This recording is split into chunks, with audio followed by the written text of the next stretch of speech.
understand, child. These are dangerous times. Dangerous indeed. What? You aim to enter the plains of Turim? Have you lost your mind, child? That is absolutely preposterous. A terrible curse has taken hold of the area. Surely you must have heard. But wait. Oh, yes, I can sense it. I can indeed. Your burning resolve. Could you be the one to undo the corruption which consumes this place?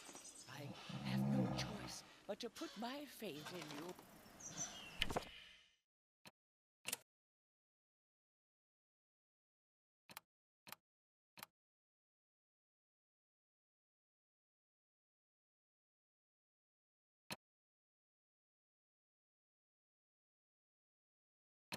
As far as I know, the only way to get to those grounds nowadays is through a tunnel, and the door which leads to it is locked. I was entrusted with the key a long time ago. I swore I would never allow anyone to defile the eternal slumber of the dead. But for you, I shall break the oath. Here is the key. Please, child, do be careful.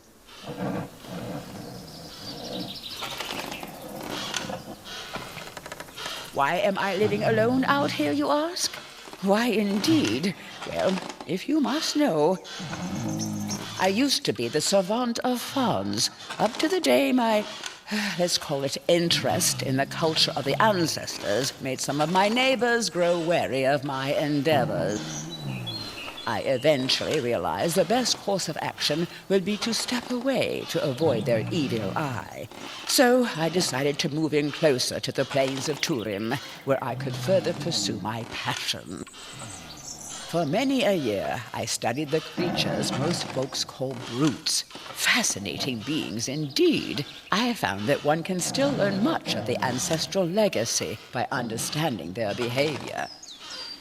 It filled me with gratitude that the brutes tolerated my presence, even this close to their sacred grounds. But, my dear, it saddens me to tell you that tragedy has befallen this wondrous place. I no longer dare to leave my home, let alone tread on that once virgin soil, now cursed with something worse than death.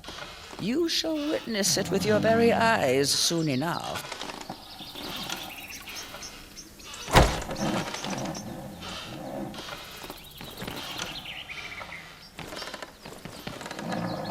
It all started when one of the king's sons arrived, Princ-iples.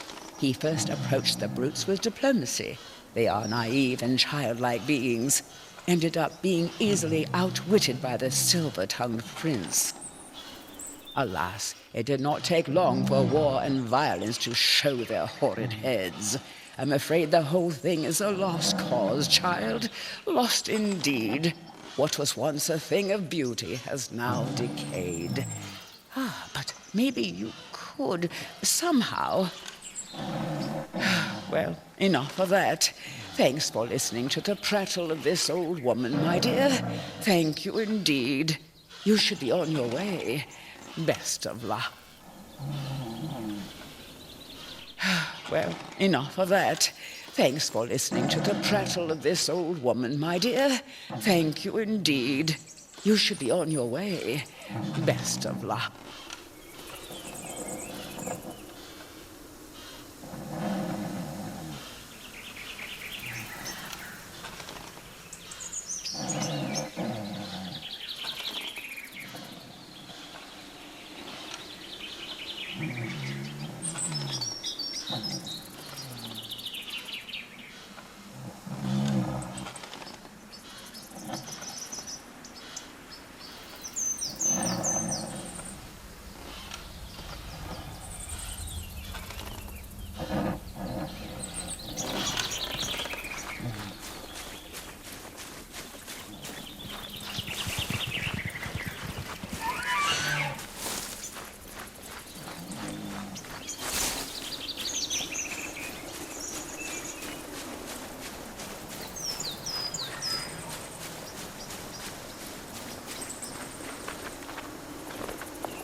Oh, please, girl. Don't come near me. You might get cursed if you get too close. My men, my brothers in arms, I watched them fall. I watched them all die. But then something wicked, grotesque, took hold of their corpses. All of a sudden, blood-red flowers started to burst out of the once sterile ground. The very balance of life disrupted. I simply couldn't believe my eyes. At that moment, the dead, all around me, began to rise.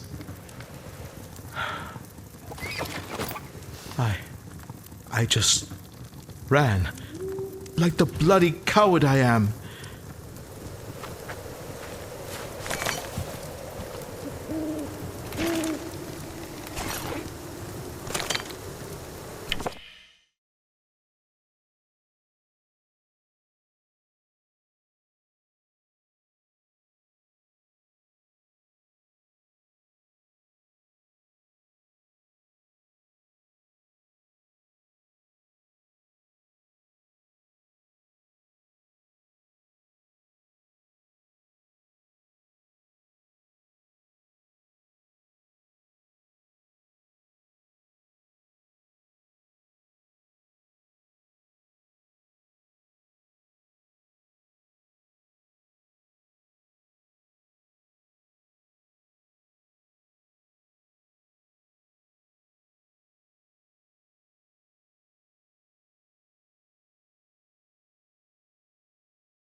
I just ran.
You're here! Just as Joran said you would be! I must thank you again for saving me from a most terrible fate. Were it not for you, my old bones would certainly be burned timber by now. I will always be in your debt. Say, have you talked to that foreigner at the hamlet? The odd fellow wearing a blue turban? Good heavens, the man can play a tune. And he seems to be very interested in your tale. He told me to head towards the plains of Turin, if I wish to be of use to you. I thought the way here was cut off, but that bard sure knows the lay of the land. He showed me exactly where to go. I found that there were 2 levers inside the room, on each side of the gate. They need to be operated in tandem. Only then will those weight contraptions work. I already took care of the lever in the room behind me. No need for you to climb up those wooden ladders.